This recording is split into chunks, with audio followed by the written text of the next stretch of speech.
When a series of missionary photographs arrived in England in the late 19th century, they caused outrage. The mutilations had been strategically photographed against white for maximum impact. The children came from the Congo, but the man accused of their suffering was white, European, and royal.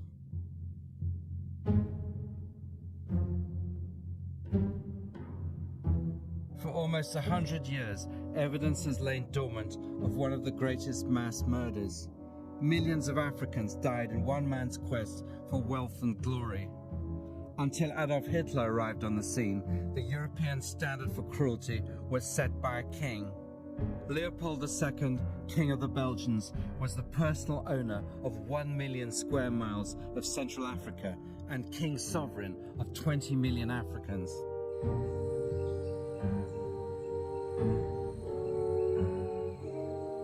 In the 1880s and 90s, the world outside Africa wanted rubber for its new bicycle and car industries, and Leopold's Congo Free State had the world's largest supply of wild rubber. The king had struck gold, black gold. He was determined to get as much rubber to Europe as he could, and as fast as he could. The rubber in this district has cost hundreds of lives. And the scenes I have witnessed while unable to help the oppressed have been almost enough to make me wish that I were dead. Over a period of 20 years, Leopold turned the Congo into a vast labor camp 80 times the size of Belgium, in the process making himself into one of the richest men in the world. As the number of deaths grew, so did his profits. This rubber traffic is steeped in blood. And were the natives to rise and sweep every white person on the Upper Congo into eternity, there would still be left a fearful balance to their credit.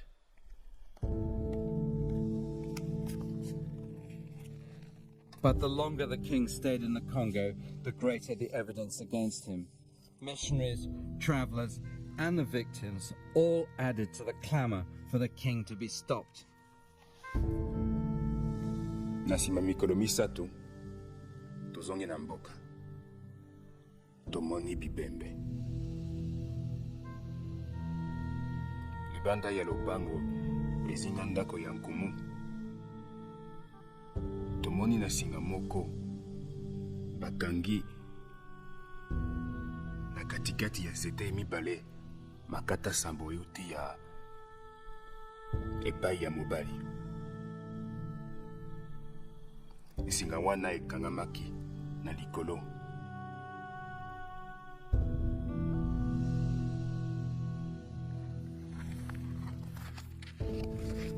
Astonishingly, for the time, there were calls for Leopold to be hanged at the new International Court of Justice in The Hague. If there were such thing as criminal prosecutions in international affairs, then assuredly a true bill would be found against a sovereign who obtained not a paltry sum of money, but a whole empire by false pretenses. Instead of being hanged, Leopold was reinvented as a great humanitarian king, a great civilizer.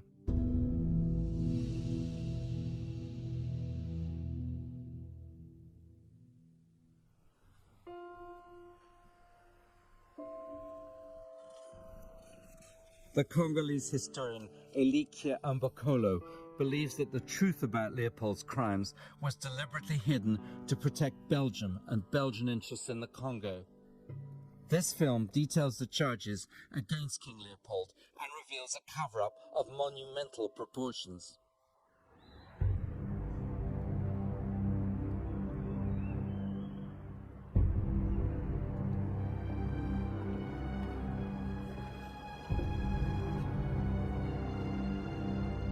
The signs of the wealth that Leopold amassed are everywhere in Brussels and on an enormous scale.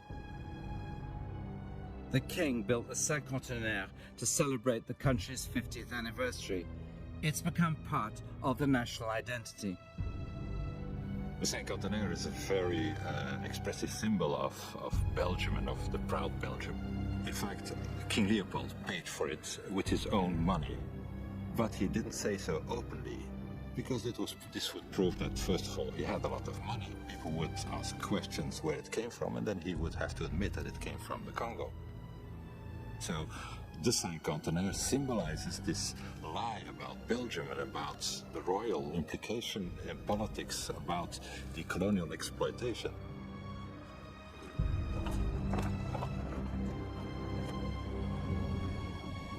C'est incroyable de voir tous ces embellissements, toutes ces réalisations, toutes ces richesses, sans une seule référence au Congo et aux Congolais. Après tout, si Léopold II a pu entreprendre tout ceci, c'est grâce à la richesse du Congo, au sang des Congolais, aux souffrances des Congolais, à l'exploitation du Congo. C'est incroyable, cette manie d'effacer le Congo.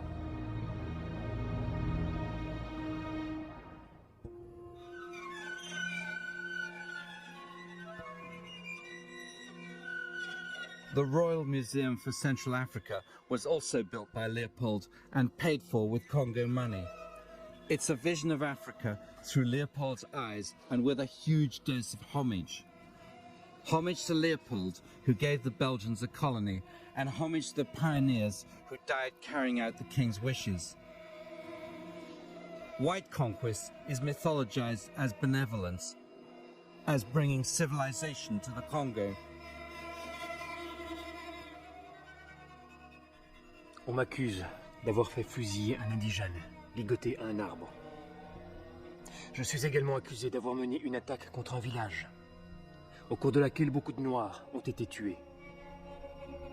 On m'accuse d'ailleurs, ainsi que 5 autres Blancs, d'avoir tué 150 personnes, d'avoir pendu en forme de croix des femmes et des enfants, ainsi que d'avoir coupé les organes génitaux et les têtes d'hommes pour les attacher aux palissades.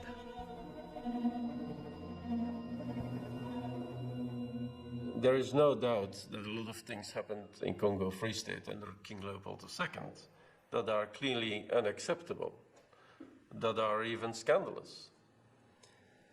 But one has to look at the sign of the times, and the sort of none of the colonial powers in those days were really softies and had a fairly human approach. I mean, only look at what the Brits and the French and the Dutch who introduced slave trade, or the Germans were doing. So it's not a period of which we can be very proud, but one has to look at it in a particular perspective of time and of history.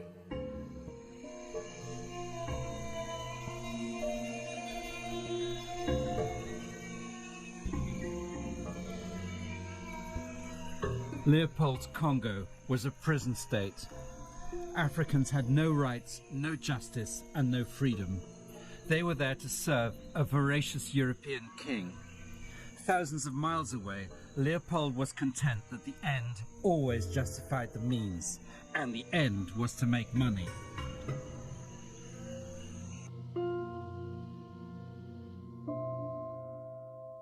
Leopold dominated the Congo for a quarter of a century, but in the last years of his reign, the Congo was handed over to the Belgian state, which gratefully kept control in his name until 1960. Et c'est ainsi qu'au cœur de l'Afrique noire, la Belgique réalise le rêve d'un grand roi.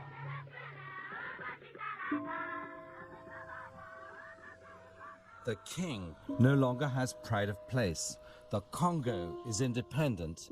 Leopoldville is now Kinshasa, and Leopold is in a junkyard.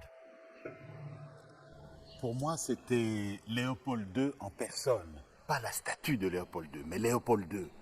Tellement grand, tellement haut, qui semblait être là pour m'écraser, me dominer. Et puis, pas question de passer devant le cheval. Il fallait passer derrière. C'est comme si je me sentais obligé de respirer l'odeur des excréments du cheval de Léopold II. Après l'indépendance, il était encore là. C'était une vraie provocation. Et puis enfin, est arrivé le jour où je suis là et je vois des jeunes gens tirer Léopold II. Une revanche. une joie de voir enfin ce scandale par terre, là où il devait se trouver. But it takes more than destroying symbols to wipe out generations of foreign occupation.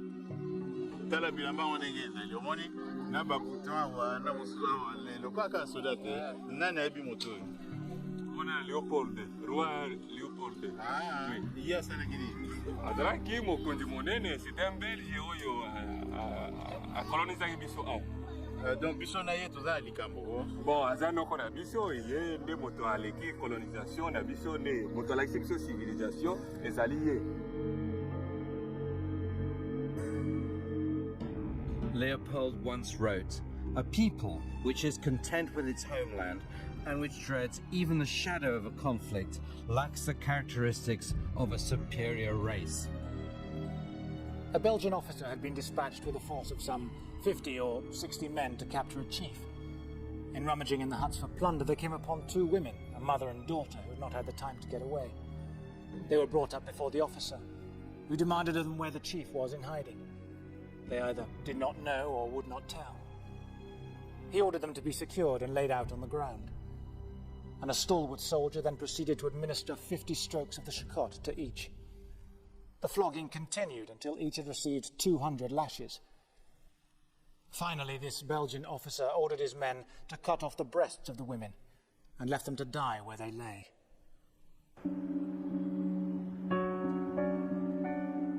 In Brussels, the statues of Leopold have not been pulled down. The old king is still part of a Belgian dynasty. Leopold's Saxe-Coburg pedigree was impeccable. His father, Leopold I, was Queen Victoria's uncle. His mother, Louise Marie d'Orléans, the eldest daughter of the French king. His father hadn't much time for the young prince, describing him as the little tyrant, and his mother remarked unkindly how he was disfigured by his enormous nose, which gives him a bird-like air. I think his mother was rather insignificant there, and maybe also this explains a lot about his character. The lack of love, the lack of affection, which he compensated by saying that affection didn't bother him, or as he told at the end of his life when he was very unpopular, that he was not interested in popularity. Of course, this was a way of saying I'm very sad about the fact that I'm not popular. Leopold's arranged marriage to the 16-year-old Archduchess Maria Theresa was a disaster. A society lady summed up the match as being between a stable boy and a nun. And by nun, she meant Leopold.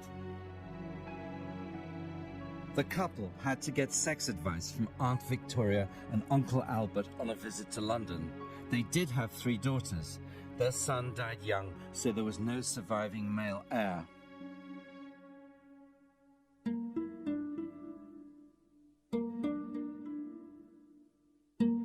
At the start of his reign, Leopold proclaimed, "My ambition is to make Belgium greater, stronger, and more beautiful." He had no doubts that the country needed improving. Leopold did always complain that Belgium was a small country with small people, but he certainly wasn't a small king. I mean, not only was he extremely tall, but I think he had enormous ambitions for himself. And I think he felt resentment about his relatively low and humble role within the Saxe-Coburg dynasty. I mean, he really wasn't very important compared with Victoria, compared with the Kaiser. And I think that he therefore felt that personally, if you like. I mean, he was somebody for whom l'État was definitely c'est moi, and therefore the elevation of Belgium was necessarily the elevation of himself. Like his father, Leopold believed that having a colony was the way to achieve greatness. Leopold I made over 50 attempts to get a colony, all to no avail. His son was going to be more successful. Even before Leopold became king, he had sent the Belgian finance minister a piece of marble from the Acropolis inscribed, "Belgium must have a colony." Leopold II leefde in de tweede helft van de 19e eeuw. En in feite was hij 100 jaar achter op de ideeën. Engeland, of Groot-Brittannië als je wil, Frankrijk, Nederland, op dat moment in het laatste kwartaal van de 19e eeuw, dachten unaniem dat een kolonie geen geld moest opbrengen op de eerste plaats voor het moederland, maar dat Het moederland zelf moest geld investeren en met de winst die daar gemaakt werden ter plaatse moest houden voor de administratie, voor het leger, voor de ordehandhaving en voor de inlandse bevolking. En nu Leopold II dacht er helemaal niet aan. Het moest geld opbrengen voor het moederland en niet vice versa. Leopold set about scouring the globe. He tried Sarawak, the New Hebrides, the Fiji Islands and the Philippines, until there was practically nowhere else left for him to look, apart from one place. At the start of Leopold's reign, the Congo was unknown territory to Europeans. For Leopold, it represented his last chance. The Congo was to be his new colony, at any cost.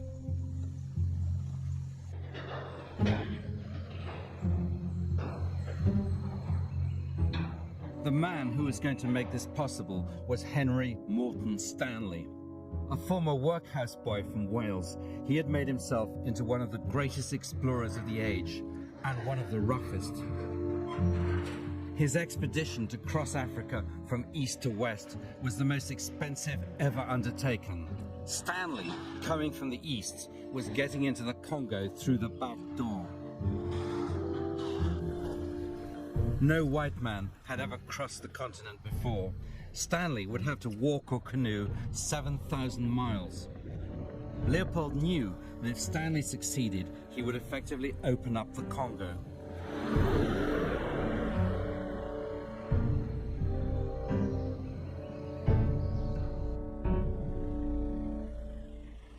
In the 19th century, London was the epicenter of colonization. At Claridge's, Leopold entertained explorers, geographers and generals, all to sell his Congo venture. He went to see his Aunt Victoria and gave the Queen more of the same spin. He told her, "I have sought to meet those most interested in bringing civilization to Africa." Back home, he organized a geographical conference, turning his palace into a luxury hotel for the delegates and supervising every detail. He declared that his aims in Africa were completely charitable and philanthropic. The Congo was about to receive all the benefits of civilization and Christianity. Meteen ook omdat hij hier in een christelijk land zat, was dat ook maar goed meegenomen dat hij daar dan meteen wel het christendom wilde helpen propageren. Alhoewel wij toch weten dat hij zo geen overtuigd christen was. Maar goed, dat is een persoonlijke zaak. Each of the conference delegates received a portrait of the king. Leopold knew exactly how to use snobbery as a weapon. The news that Stanley had successfully crossed Africa was a signal for Leopold to act. In his scrawling handwriting, he wrote to an aide that he did not want to miss out on this magnificent African cake.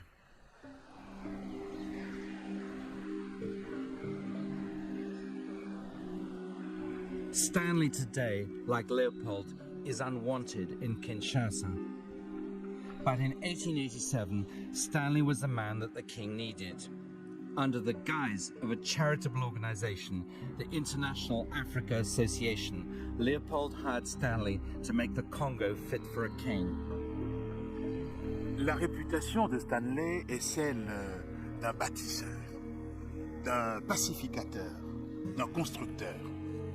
En réalité, ce qu'il a fait, c'est d'abord de casser, de briser, de détruire tout ce qui existait avant. Et à la place, c'est vrai qu'il construit quelque chose de nouveau, une logique marchande et une logique politique. Et ce nouveau système, il le met au service de l'Occident et en particulier au service du roi Léopold II. Stanley established a network of steamers, built roads and bridges, and even a small railway. He soon earned the name Bula Matadi, the smasher of rocks. But behind Stanley's back, Leopold was changing the Charitable African Association into a commercial company. His new Congo Association would be run exclusively for profit. He wrote to an aide, care must be taken not to let it be obvious that the Congo Association and the African Association are different. The public doesn't grasp that. The king issued new orders. He now wanted official treaties to show that the Congo belonged to him. Stanley was told to get the chiefs to sign up. Stanley's men used bribes and trickery to obtain the Congolese chiefs' agreement. They claimed that the white man even had power over the sun. Unscrupulous though Leopold was, he realised that he needed to have some veil of legality. And Leopold was very clever. He'd investigated the precedents for this. He'd looked at the sultans of Sarawak. He'd looked at North American Indians. He'd looked even at some of the Indian treaties that the British had established. And he realised that with these bits of paper, if he ever came to be challenged, as he was later, over his authority over this territory, he would be able to produce these ostensible contracts. So Stanley was absolutely crucial in achieving that.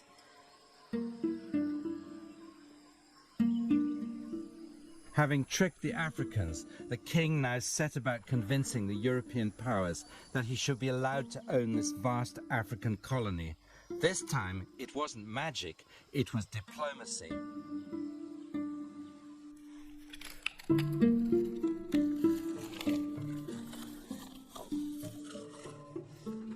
By 1884, the great powers were all lined up in Berlin to hand over the Congo to the king.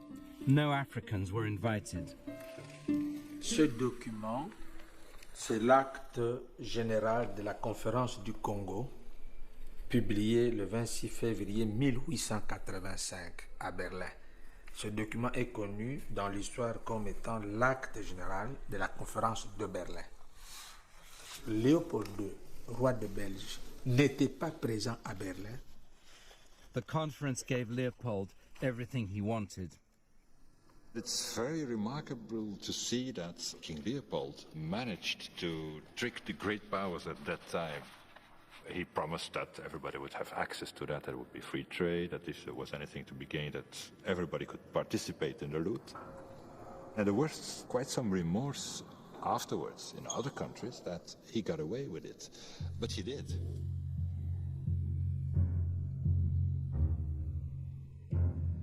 Le Congo est à peine reconnu par les grandes puissances comme propriété personnelle de Léopold II que le roi met en branle sa machine infernale.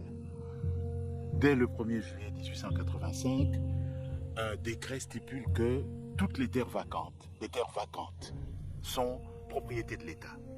En 91 et en 92, d'autres décrets vont déclarer les produits de la forêt appartenant exclusivement à l'État. Et les indigènes ne peuvent pas les exploiter, sauf pour l'État. Donc, en un tour de main, Léopold II a dépouillé les Africains de tous leurs biens et transformé le Congo en un vaste camp de travail forcé.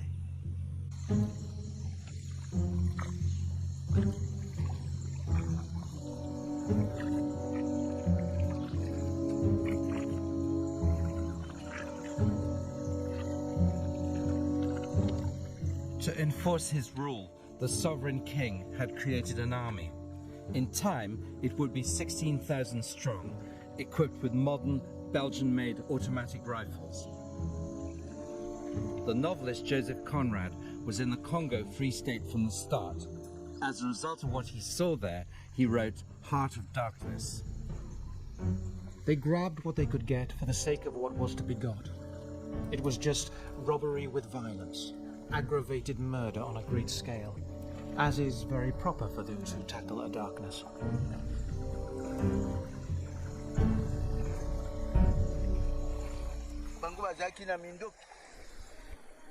Okoki kobunana yete bakobete bino masasi lokola nyama kuboma bato ebele bakovanda ndako te bakovanda ka bele kuna buyi na jamba lokola nyama.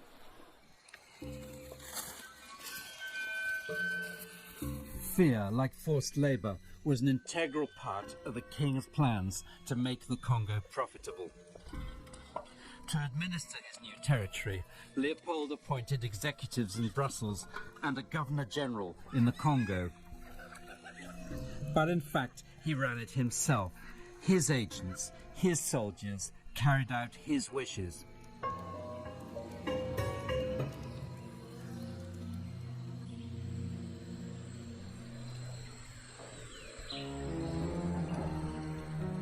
The conquest of the earth, which mostly means the taking it away from those who have a different complexion or slightly flatter noses than ourselves, is not a pretty thing when you look into it too much.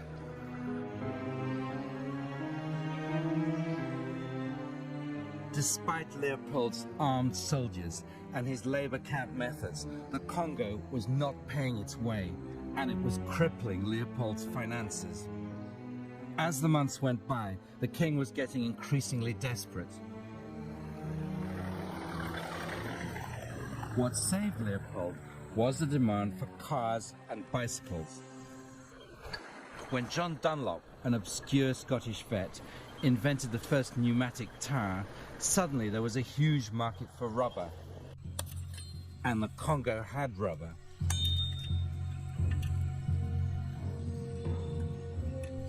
In the years to come, there would be competition from rubber plantations in Asia and South America, but for now, the king had the market all to himself. The more rubber he could get to Europe before the new plantations came on stream, the greater the killing. Leopold combined the mind of a businessman and entrepreneur on one side and the mind of a political megalomaniac on the other side, and the two are very much linked together. Certainly, in that time, the second half of the 19th century, there's a clear link between economic power and political power. If you wanted to mean something, you had to have a lot of money, and that was what he intended to do with the Congo. For Leopold, transforming his new assets into cash simply meant ratcheting up the level of force. Villages in the rubber areas were set heavy targets and punished violently for refusal or failure to deliver. The reign of terror had begun.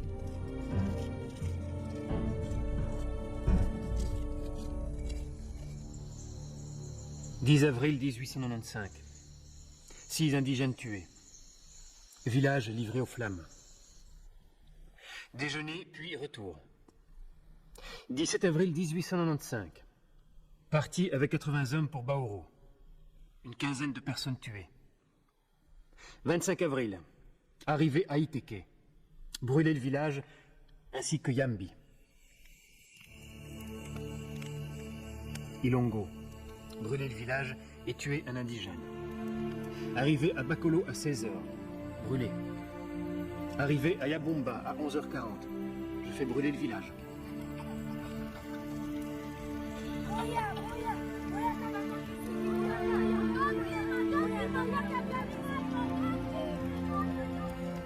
Arrivé à Likombe à 3h. Tout à coup, nous sommes attaqués. 2 soldats sont tués à côté de moi. Après quelques instants d'une fusillade bien nourrie, les indigènes prennent la fuite en laissant 13 des leurs sur le terrain. Je fais mettre le feu aux cases.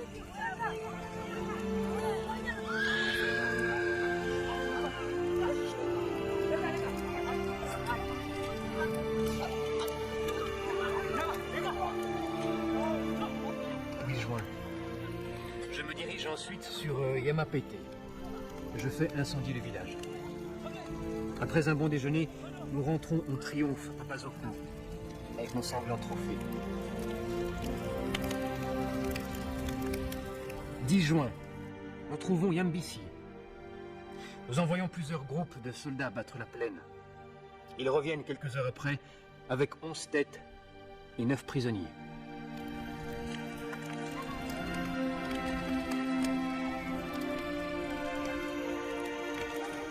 Le 22 juin, on nous amène 3 prisonniers dans la matinée. 3 autres vers le soir et 3 têtes sont apportées. Un homme de Bomané, parcourant la forêt en appelant un grand cri sa femme et son enfant égaré, reçoit une balle d'une de nos sentinelles. On nous apporte sa tête. Jamais j'ai vu une telle expression de désespoir, d'effarement. Nous faisons incendier Yambissi.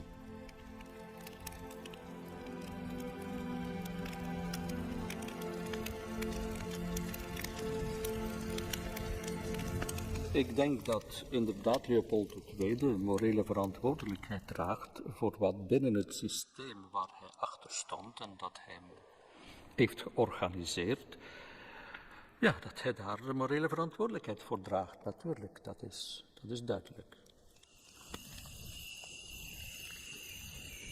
King Leopold certainly did not deliberately go into sort of murder or whatever. King Leopold was part of a regime and part of an economic sort of system that basically considered that part of the work as his private property and that he could rule as he wished. And King Leopold also, he was a man of vision. You can strongly disagree with his vision, but he did have a vision. And Congo, of course, whether you want it or not, but has meant a lot to the Belgian economy. So, for Belgium, there has been huge benefits to the involvement in Central Africa.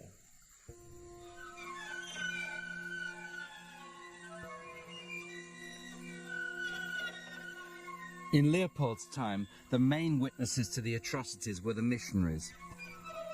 Living in the rubber districts meant it was impossible for them not to see what was going on.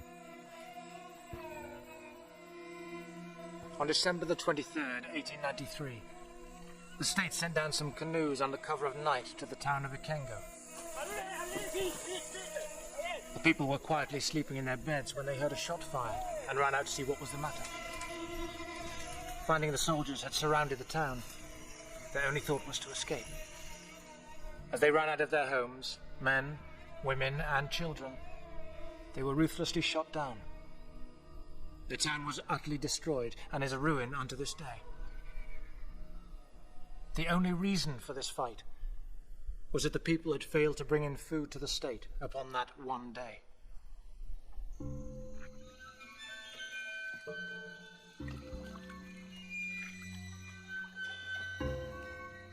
At first, the missionaries wrote privately to each other about the cruelties they had seen traveling around their areas. But after a while, they started writing to their home missions. The poor people are crying out against the cruel oppression of the state, and well they might. I can scarcely keep my tongue silent when I hear of and see such villainy. In 1895, a missionary on leave in London did go public, but was forced to remain anonymous. He feared for his safety when he went back.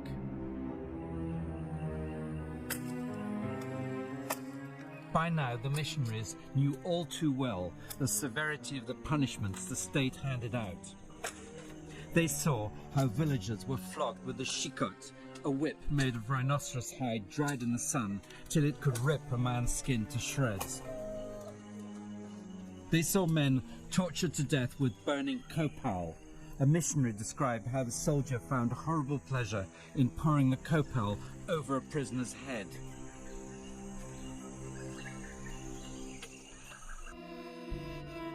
Eventually, the Reverend Sieur Blom, a veteran Congo missionary, reached the point where he had to go public. What he had come across went beyond anything he had ever imagined. His reports first appeared in a missionary magazine, but soon found their way into national newspapers in Europe. It was Sieur Blom's report that first revealed to the world the state practice of cutting off hands. When I crossed the stream, I saw some dead bodies hanging down from the branches in the water. As I turned my face away at the horrible sight, one of the native corporals who was following us down said, "Oh, that's nothing." A few days ago I returned from a fight and I brought the white man 160 hands, and they were thrown into the river. That was about the time that I saw a native killed with my own eyes. The soldier said, "Don't take it to heart so much. They kill us if we don't bring the rubber." The commissioner has promised us that if we have plenty of hands, he will shorten our service. I have brought in plenty of hands already, and I expect my service will soon be finished. Leopold's soldiers were being ordered to cut off the right hands of dead bodies. Each soldier was issued a fixed number of cartridges before a raid, and to prove to the white officers that he hadn't wasted any, the soldier had to bring back a cut hand for each cartridge that he'd fired.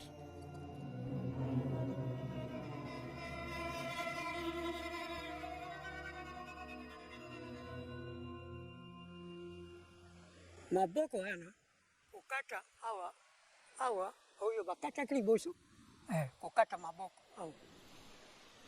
Bongo bitumba oyo ba mindele ba memaki na bino bobundaki na bango to obunda mindele zo makasi wapi makasi utie pale.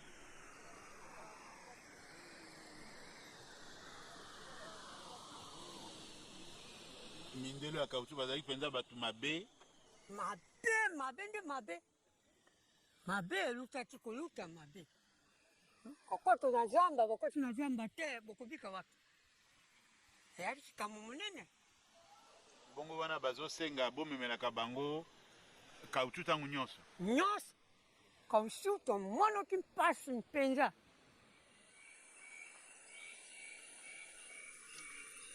In each army unit, soldiers were designated to smoke the cut hands to preserve them. The hands were then taken to the officers to show that all the ammunition had been well used. On the 14th of December 1895, Mr. Sherblum, Mrs. Banks and myself saw one of these sentries with a basket full of smoked hands. We got the sentry to stop and show us how many he had. He took them out of the basket and laid them in a row before us. 18 right hands of men, women and children. The sentry wanted to beat the woman who was carrying them for him, as he said there ought to be 19, and she had lost one. Surely the King of the Belgians cannot be cognizant of these barbarous proceedings on the part of his servants.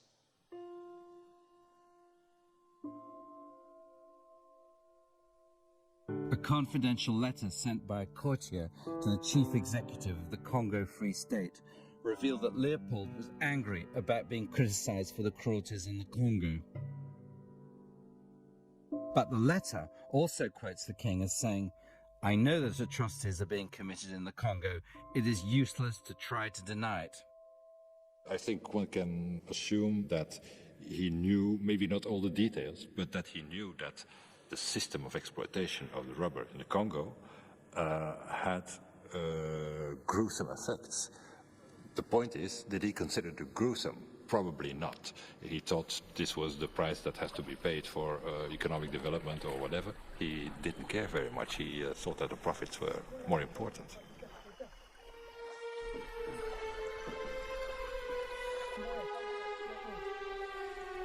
Tanga mundela yanki na basuda na ye pona kobanga biso nakimaki na mwana na ngai ya mobali na peka lisasi moko elelelaki ngai na litoi ezwaki ngai te kasi nakwei na mabele ntango natelemi nasundoli mwana na ngai mpo nakoka kokima mbangu ntango nazongi na ndako ndeko na ngai ya mobali azalaki kokumba mwana na ngai na maboko basi kokata ye loboko moko na likolo natikali kosalisa ye.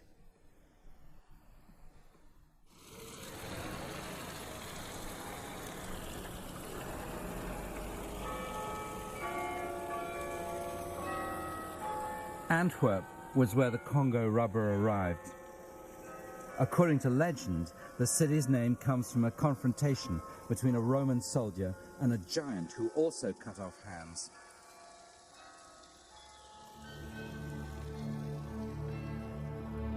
Any connection between the city's symbol and cut hands in the Congo is seldom made in Antwerp. It's as though the crimes of the Congo are totally forgotten, or worse, never happened.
Un bilan humain, rien ne l'exprime mieux qu'un adage des gens de l'Équateur. Beto fait voler Iwo, le caoutchouc et la mort. En 1920, le Congo compte 10 millions d'habitants. Par rapport à 1880, c'est 2 fois moins. Donc en 40 ans, le pays a perdu 10 millions de personnes globalement. Mais dans certaines localités, les pertes s'élèvent à 60, 70, 90%. Donc le caoutchouc a été la catastrophe. Jamais les peuples du Congo n'avaient connu un désastre pareil.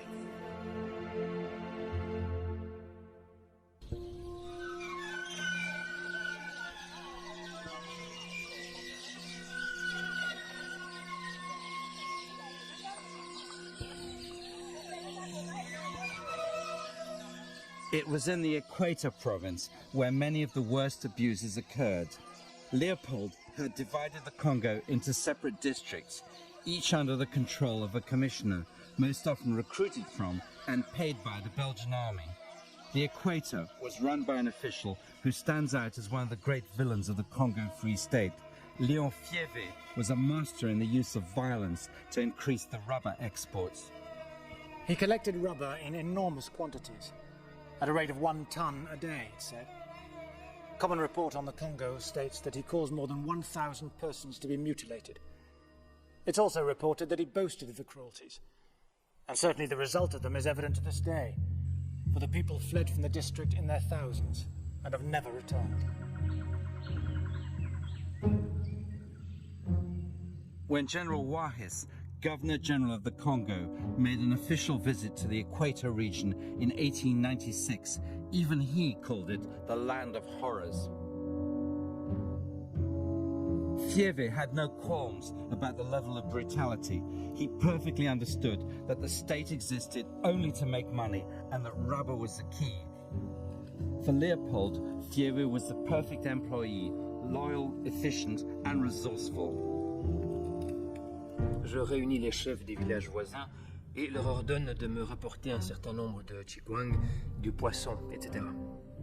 Au jour convenu, pas de chikwang. Devant cette mauvaise volonté manifeste, je leur fais la guerre. Un exemple suffit, sans tête tranchée, et depuis lors les vivres abondent dans la station. Mon but est en somme humanitaire. Je supprime 100 existences, mais cela permet à 500 autres de vivre.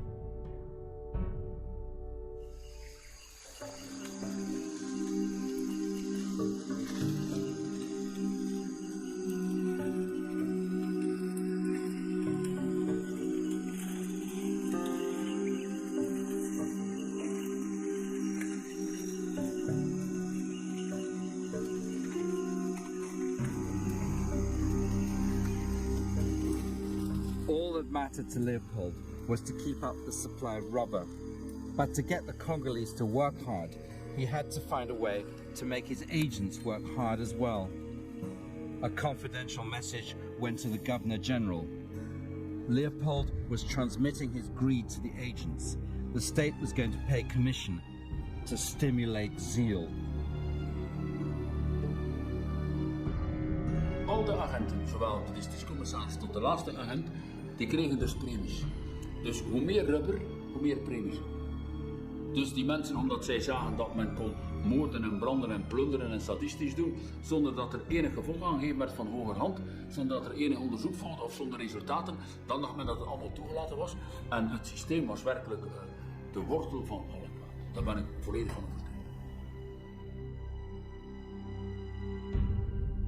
Native life is considered of no value by the Belgians. No wonder the state is hated. They talk of philanthropy and civilization. Where it is, I do not know.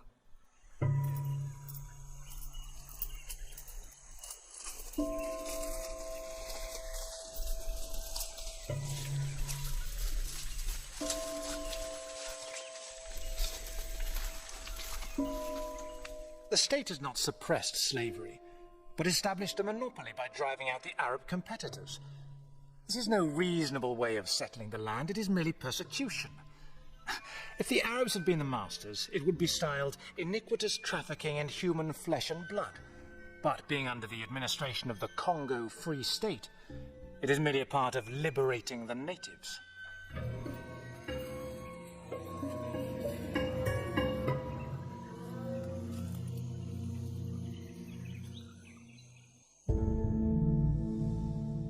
Charles Stokes, a British trader working for the Germans, was about to cause the king his first major political problem.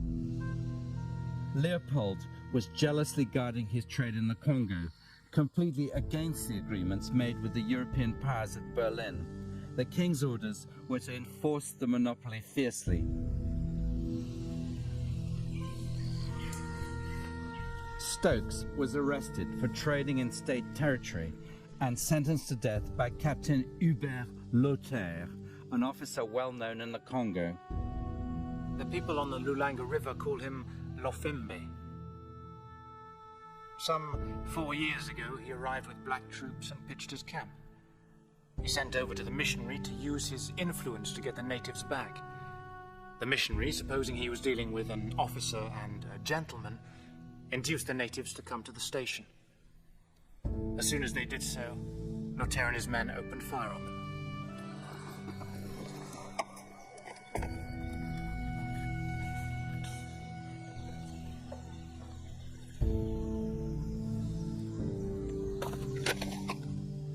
The hanging was a major political mistake. Up till then, the victims of the Congo Free State had been African. There was outrage in Britain and Germany. In the end, the king had to pay compensation to both countries, and from now on, the European powers were increasingly wary of Leopold.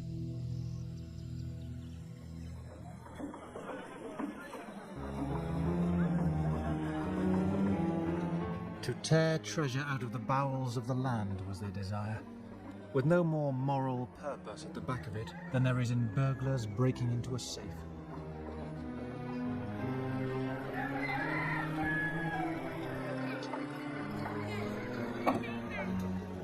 Leopold's response to the pressure on him after the Stokes affair was very Leopold. He set up new concessions to exploit the rubber.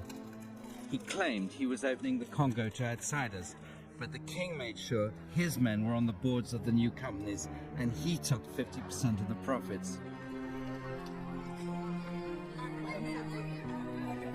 One of the concessions was given to Abir, the Anglo-Belgian rubber company at Bassan-Koussou.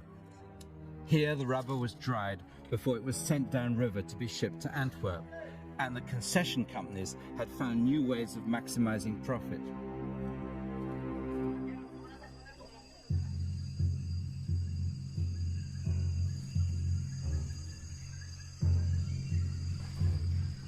Leopold's new companies were taking the wives of the rubber collectors hostage. The women were only released when sufficient rubber had been collected. The hostage system was organized by the concession companies with the full knowledge of the state and of the king himself.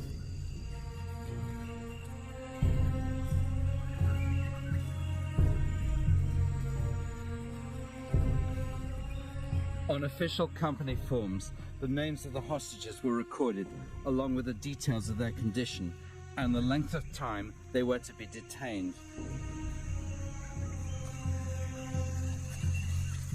The procedure was so institutionalized that each of the company's agents was given an official hostage license, authorizing them to detain women at will.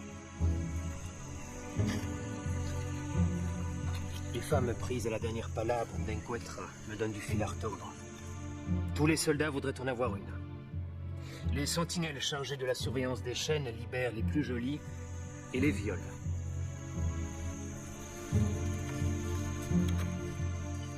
When a missionary asked a chief how many women had been taken hostage, the chief replied, "Count the grains of sand, white man."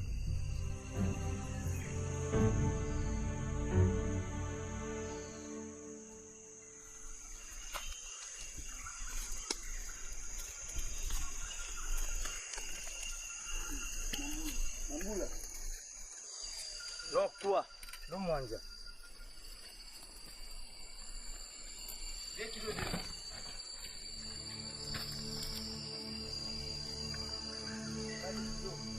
The moment of truth in Leopold Leopold's Congo Free State came once every 15 days when the rubber was handed in.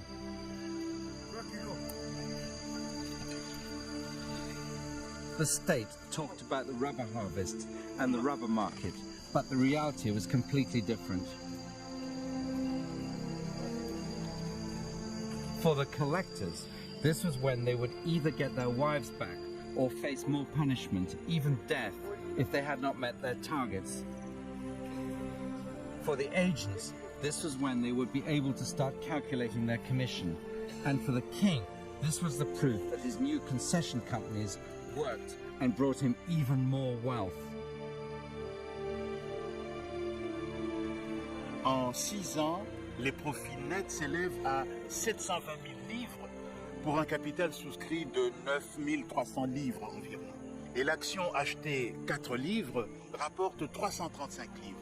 Mais le roi a un appétit d'ocre insatiable. Il veut toujours plus. En fait, si le roi devient riche, la Belgique aussi devient riche. Donc ce que Léopold II transmet à la Belgique, ce n'est pas seulement le Congo, c'est aussi le système des compagnies concessionnaires avec toute leur force de corruption et aussi avec tous les abus qui leur sont associés.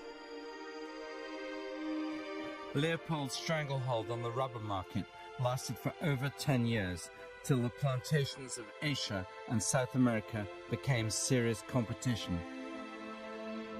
The profits all went to Belgium, but how much remains in the hands of the royal family today is still a matter of speculation. Leopold once said about his Congo, "What I do there is done as a Christian duty to the poor Africans, and I do not wish to have 1 franc back of all the money I have expended."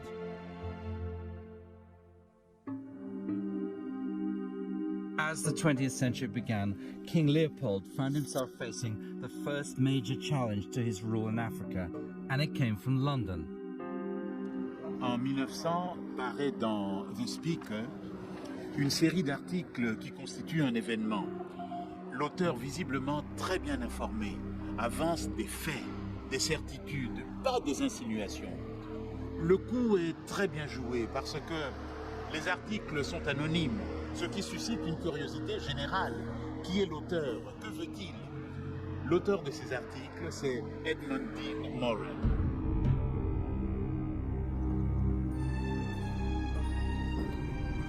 Edmund Dean Morel is one of history's most underestimated heroes. He rose from being a shipping clerk to Leopold's foremost adversary. He didn't have Leopold's royal pedigree, but in everything else, Morel was more than a match for the king. A Liverpool shipping line handled Leopold's rubber cargoes, and Morel got his first job there. But he soon became a leading journalist on West African affairs. Because he's working in the West African trade, he specialises in West African news. So he's somebody who becomes a specialist and expert in West and Central African affairs. And when he becomes chief clerk to the Congo business, he's somebody who does a lot of to and froing between Antwerp and Liverpool, because Antwerp is where a great deal of the Congo trade is unloaded. At Antwerp docks, Morel started unravelling the truth about Leopold's Congo. He described it as stumbling upon a secret society of murderers.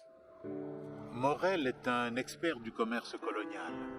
Il est le premier à travailler sur les documents officiels de l'État indépendant du Congo et à faire parler ses propres statistiques. Avec lui, la protestation morale contre Léopold II cède la place à l'analyse du système, et une analyse implacable. Puisque l'argent n'entre pas au Congo comme investissement ou comme salaire, une seule chose peut expliquer les quantités de caoutchouc et d'ivoire qui augmentent. Cette chose, le cœur du système léopoldien, c'est le travail forcé. Morel moved to Harden in Wales, left his job at the shipping line, and began a personal campaign against the king. In 6 months, he sent out 15,000 brochures and 3,700 letters. Within a year, Morel had his own newspaper, the West African Mail. Now he could get his message to an even wider audience. From his offices in Liverpool, Morel gathered together all the stories he could about the events in the Congo, and he set about trying to enlist the missionaries' help. But since the first wave of outbursts against Leopold, the missionaries had gone silent. They had the evidence, they had the details, they had the stories that were going to grab popular imagination and that were going to make the campaign take off. But selfishly, the missionary societies didn't want these stories circulated because they didn't want to offend Leopold. They felt if they were critical at all, they would be thrown out, and that meant that they wouldn't achieve their ultimate end, which was the maximum conversion of African souls. I think they had a rather mechanistic view of what they were doing, and one soul converted was one step nearer the second coming, if you like. And if those converted souls were subsequently mutilated or murdered, well, so be it. They died Christians, so what? Step by step, Morel persuaded the missionaries to come forward with articles for his West African mail. One of the first was Charles Banks from the Equator region. We heard a report that the state soldiers had attacked the village of Bandaka Wajiko because the rubber was not of the best quality. In a little shed lay one of my late school children, a promising young lad. I lifted the leaves by which he was covered and saw that his right hand had been cut off. I then went through the village and saw the people burying their dead. I counted over 20 bodies and newly filled graves. All the bodies had the right hand cut off.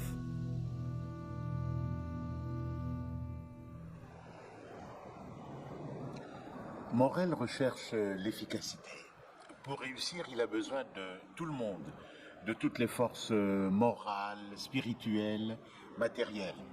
Alors, peu importe ses propres convictions religieuses, il a besoin des missionnaires, il les gagne à sa cause. Peu importe ses idées sociales, il a besoin des hommes d'affaires, il les rallie à lui.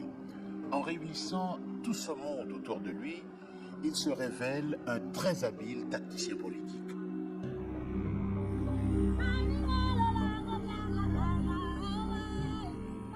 7,000 miles away, Morel now had a new ally.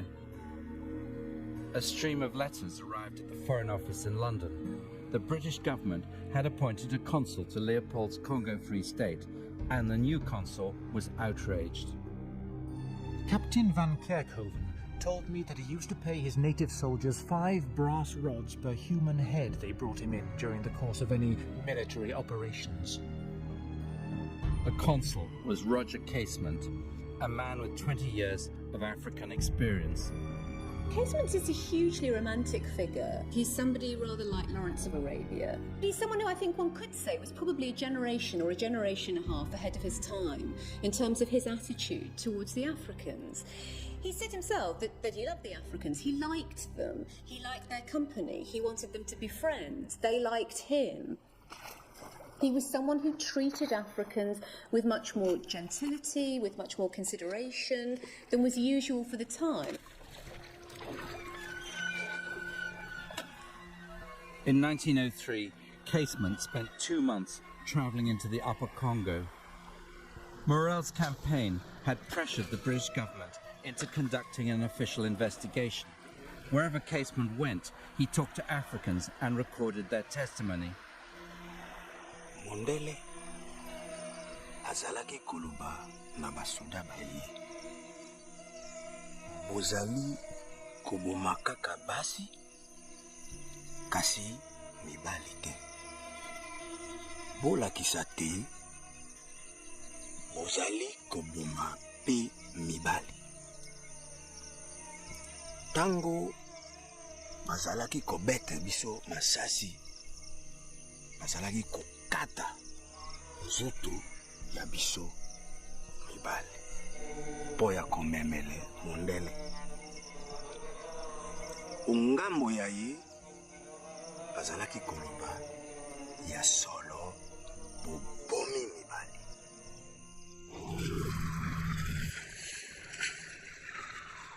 Casement realized, as had Morel, that the missionaries were the key witnesses, and he wanted to persuade them to go public with what they knew.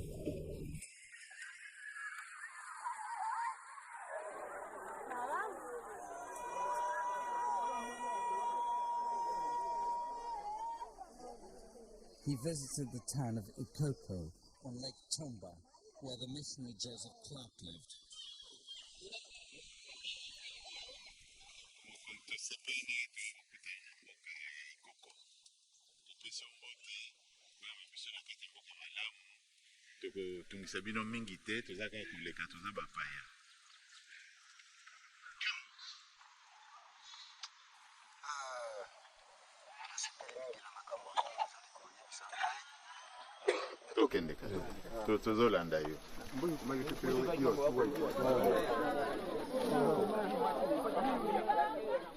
Joseph Clark was known to the Africans then and now as Pebi.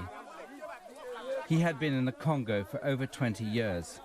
Clark and his wife supplied evidence and witnesses of the state's atrocities. Casement stayed with them for 17 days.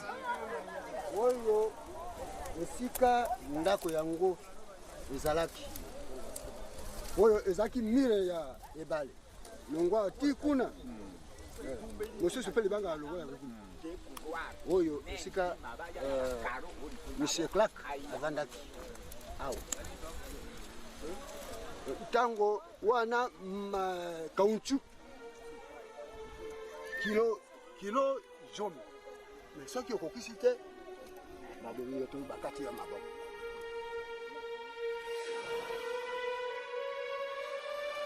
mokolo mosusu babomaka ndeko na ngai ya mwasi mpe bakataka ye moto maboko na makolo mpo alataki pauni kombo ya ye mobe.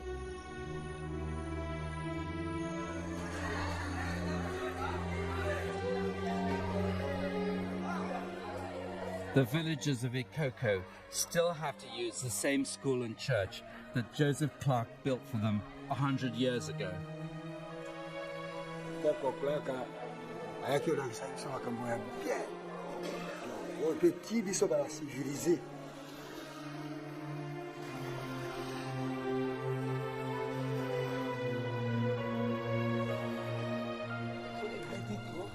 On a beach by Lake Tomba, Casement recorded how a boy had both his hands beaten off by soldiers, while a white officer known as Ikatankoi, the leopard's paw, stood by. The white man, Ikatankoi, was not far off and could see what they were doing. Ikatankoi was drinking palm wine, while the soldiers beat the boy's hands off with their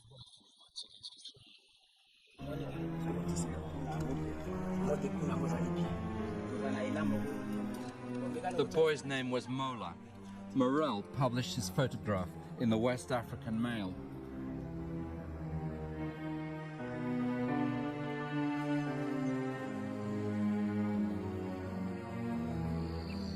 Casement was so horrified by everything that he'd seen that on the day he left for England, he delivered a vitriolic letter to the Governor-General, knowing full well that meant that he would never be allowed to return.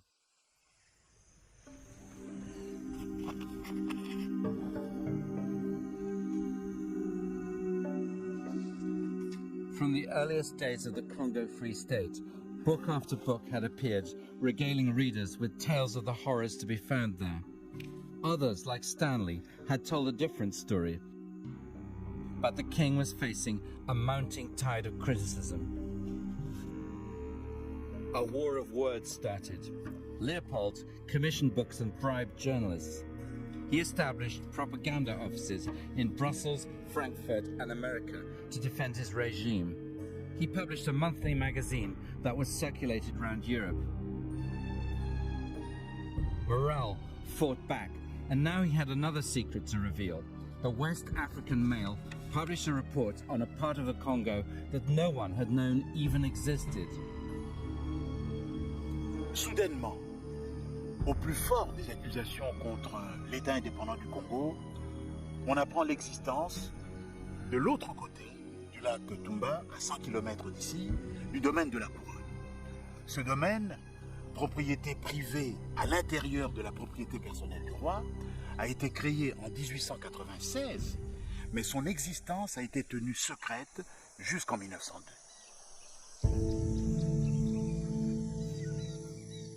The Crown domain, 10 times the size of Belgium, was completely sealed off. But a missionary had managed to get in. Morel got hold of his journal and published the atrocities committed by Charles Massard, a Belgian officer known to the Africans as Malu Malu. The white man, Malu Malu, I feel ashamed of my colour every time I think of him, would stand at the door of the store to receive the rubber from the poor, trembling wretches. One man bringing in under the proper amount. The white man flies into a rage and, seizing a rifle from one of the guards, shoots him dead on the spot. The men who had tried to run from the country and had been caught were brought to the station and made to stand one behind the other as an Albini bullet was sent through them. A pity to waste bullets on such wretches.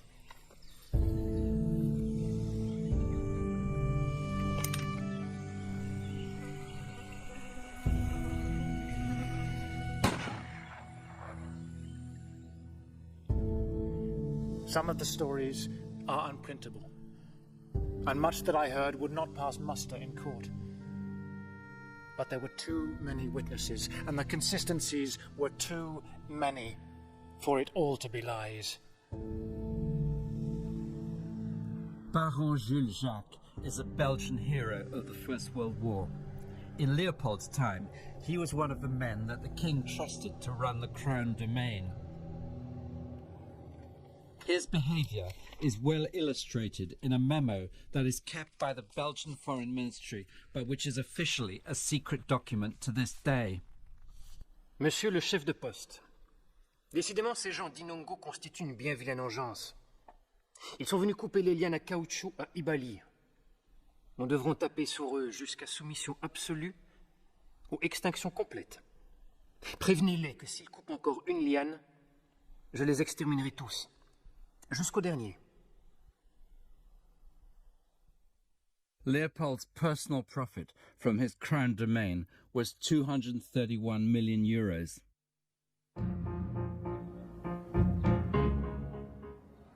As the movement against Leopold gathered momentum, Morel decided to turn up the pressure. Liverpool became the headquarters of the new Congo Reform Association. Lorsqu'en 1904, Morel fonde l'Association pour la réforme du Congo, il vient de lancer le premier mouvement humanitaire du XXe siècle, dont il va faire d'ailleurs une formidable machine pour soulever l'opinion. C'est lui qui, à partir de Liverpool, va l'étendre sur toute la Grande-Bretagne. C'est grâce à ses efforts que le mouvement va déborder sur le continent européen. C'est encore lui qui va l'implanter aux États-Unis et en faire un mouvement transatlantique. Donc, grâce à Morel, l'Association pour la réforme du Congo devient une gigantesque coalition absolument irrésistible.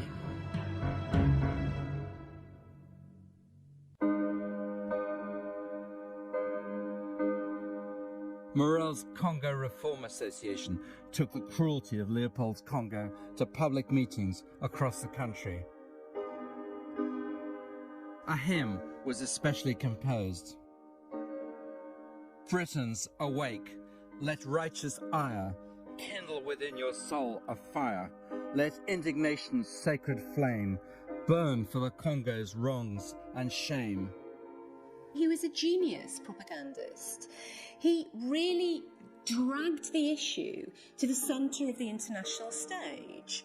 He had the brilliant idea in 1906, when his book Red Rubber was published, of putting on the front of it a picture drawn from the Egyptian Book of the God of souls being weighed in the scales. And in one pan of the scales, they had a picture of Leopold in all of his regal regalia.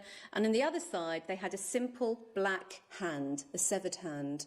And that's an extraordinary symbol, really, of a movement. That is really how to imprint something on people's understanding, to sum it all up in a single image. And so I think that, he really is one of the fathers of investigative journalism and of pressure group politics and of 20th century humanitarianism. Morel was waiting for the publication of Casement's report. When it came, he was not disappointed.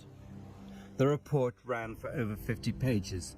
The British Foreign Secretary called it proof of the most painful kind. For Leopold, the report was a fatal blow. Ce haut fonctionnaire britannique ne se contente pas d'établir la preuve des atrocités.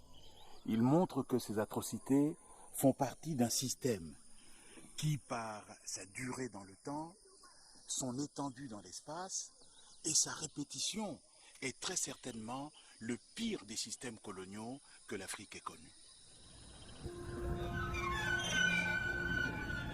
The Casement report so unnerved the king that he made a serious mistake. In 1904, he sent his own international commission to the Congo to investigate. He thought he could control what they said. He was wrong. He hadn't counted on the determination of one man, John Harris, a missionary at Baringa. Harris and his wife had set up a mission right in the heart of a concession area.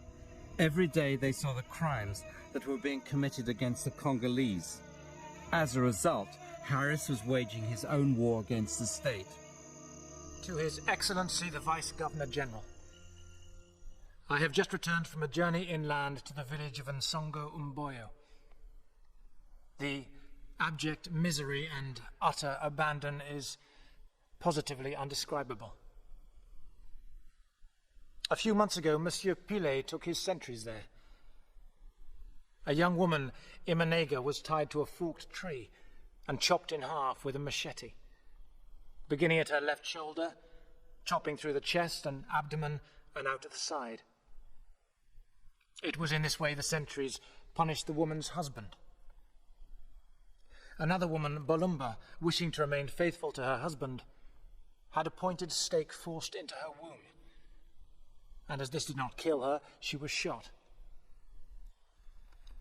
I found that, as in other towns, enforced public incest formed amusement for the sentries. I was so moved, Your Excellency, by these people's stories that I took the liberty of promising them in the name of the Congo Free State that in future you will only kill them for crimes.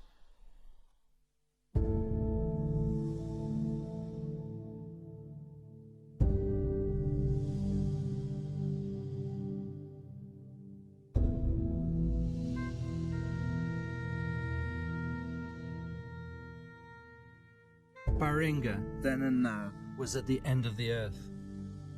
The Harrises set up a hospital that still struggles on. Then, like now, the missionaries dealt with the impact of war, terror, and deprivation.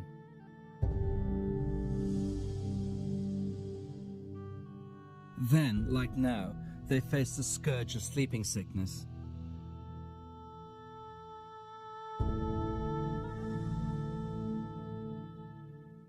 In Harris's day, the Congo was torn apart for its rubber.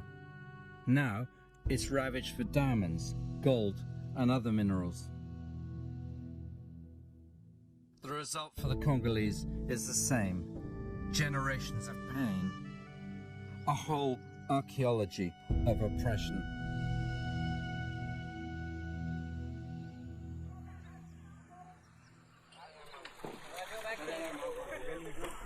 A 100 years ago, 2 steamers came to Baringa. On board were judges, secretaries, state officials, and soldiers. Leopold's International Commission had arrived.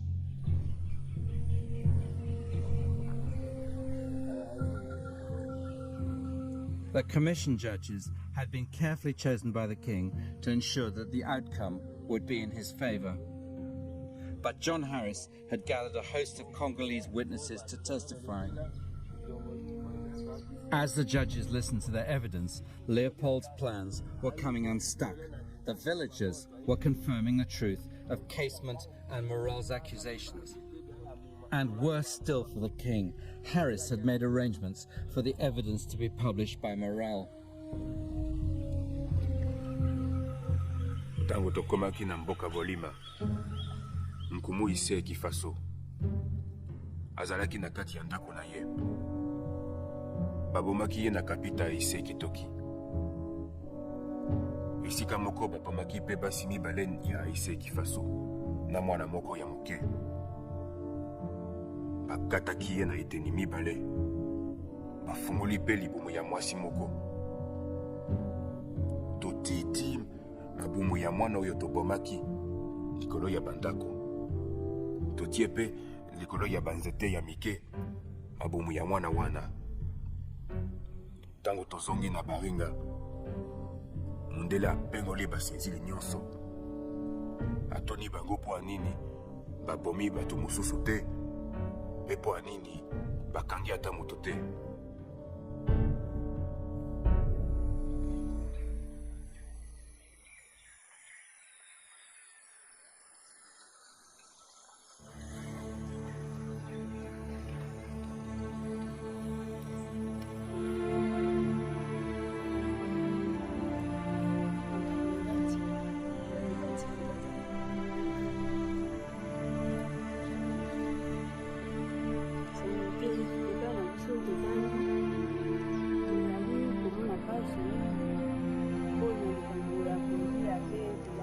For 3 months, Leopold's commission collected the evidence for their report. One incident stands out. Lontulu, a chief from a village near Baringa, arrived unannounced. He brought with him 110 twigs. Each twig represented one of his villagers killed by the state. As he laid the twigs in front of the judges, he named each twig.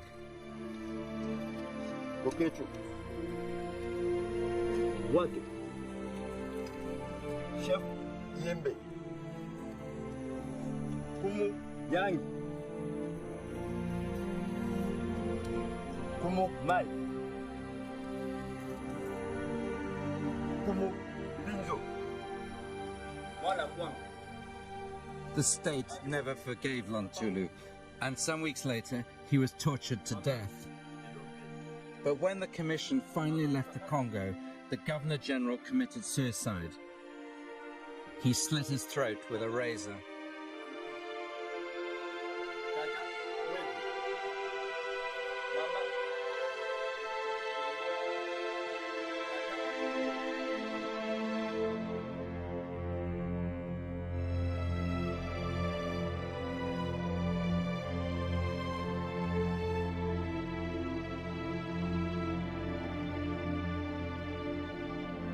When John Harris came back to England, the journalist W.T. Stead asked him if Leopold should be hanged at the new International Court of Justice at The Hague.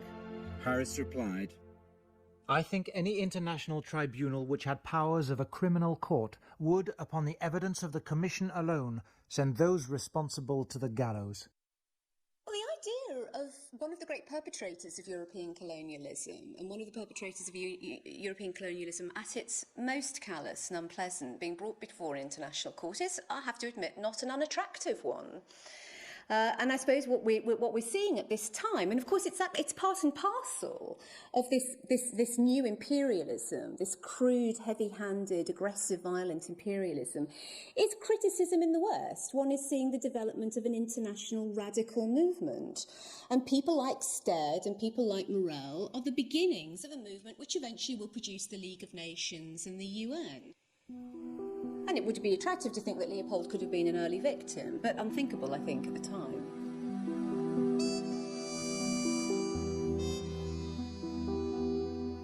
The Commission's report had vindicated Casement and Morel, and when it was published, it even had an effect in Belgium.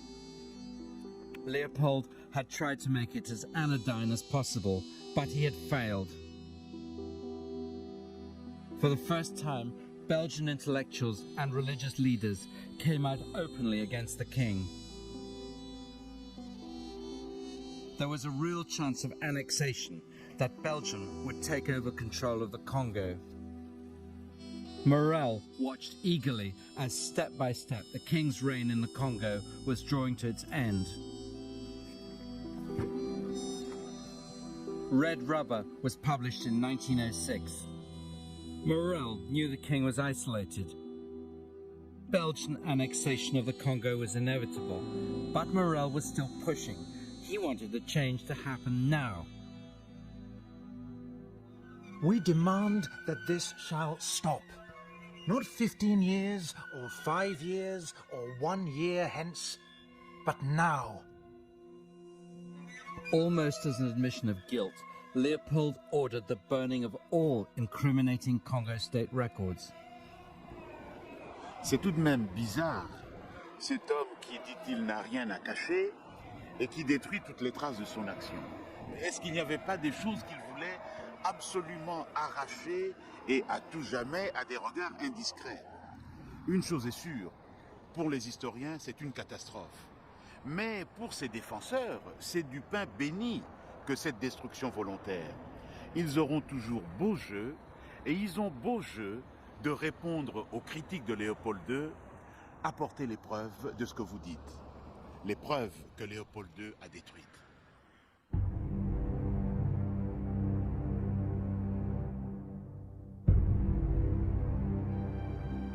Right to the end, the king insisted that the Congo was his and his alone, but no one was listening anymore. In 1908, the Congo became a Belgian colony. Belgium gave the king 50 million francs as a mark of gratitude. Leopold died the following year. He had asked for a private funeral, but he lost that request too. At the funeral, his cortege was booed as it passed. Leopold, by the end of his reign, had become the most hated man in Europe. It seemed that justice had been done.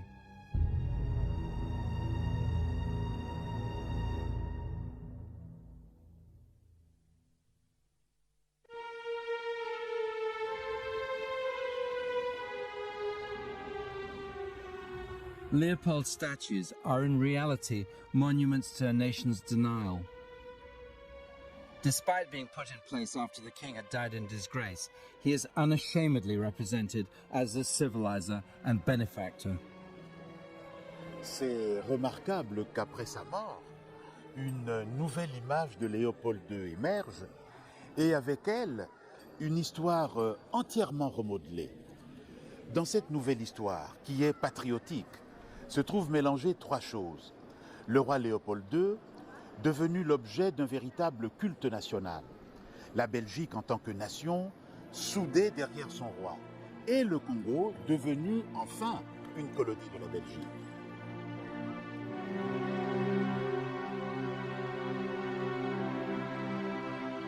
Almost as soon as the Congo became Belgian, the new owners began preaching their colonial gospel.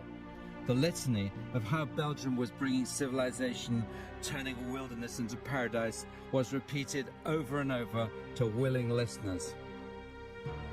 Kunnen wij in België gaan nu op een eerlijke manier profiteren op iets wat oneerlijk is tot stand gekomen? Dat kon ook niet. Dus daarom moesten wij met een mooie kolonie op een gezonde morele basis kunnen vertrekken. And the new Belgian Congo made financial sense. There were diamonds, gold, and a whole host of minerals that Belgium could exploit.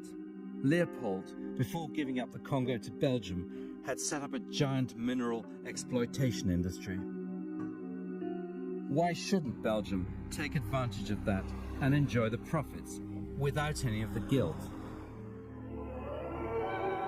Belgians could feel comfortable knowing their investments in the Congo were for a good cause and enjoying the returns without shame. Africans were being civilized and Belgium was getting richer. Leopold had been right all along. Le Congo colonial, économiquement prospère, avec ses Noirs heureux et reconnaissants envers la Belgique, c'est une légende inventée de toutes pièces.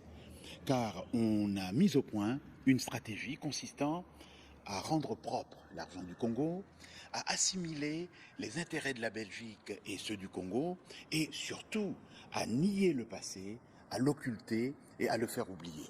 C'était exactement ce que Léopold II avait voulu. Cette stratégie a réussi, a très bien réussi pendant la colonisation et même après la colonisation. Car il a fallu quelques 100 ans pour que, enfin, remontent à la surface tous les secrets peu reluisants sur la colonisation au Congo.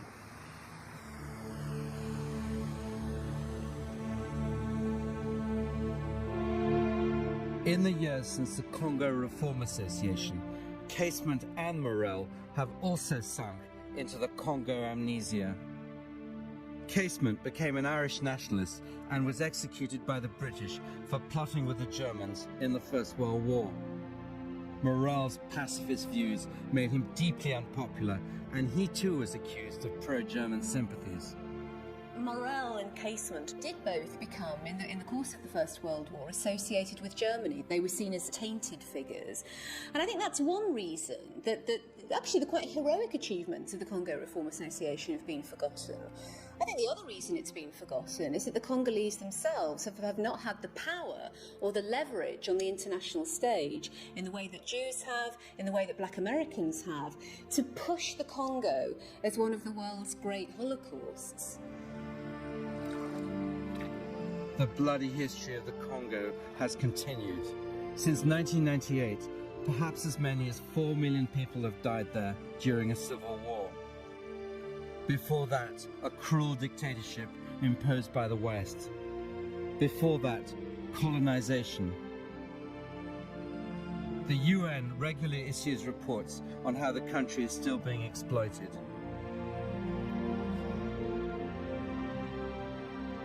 Yet another homage paid to Leopold in Brussels, this one put up just a few years ago. Leopold will be proud. As far as we know, nowhere in the surviving records of his reign or of his Congo Free State is there ever an admission of guilt or a scintilla of remorse. But who will ever know what was going on in his mind in 1909 as he lay dying? I saw on that ivory face the expression of somber pride, of ruthless power, of craven terror, of an intense and hopeless despair. Did he live his life again in every detail of desire, temptation, and surrender during that supreme moment of complete knowledge? He cried in a whisper at some image, at some vision. He cried out twice, a cry that was no more than a breath. The horror. The horror.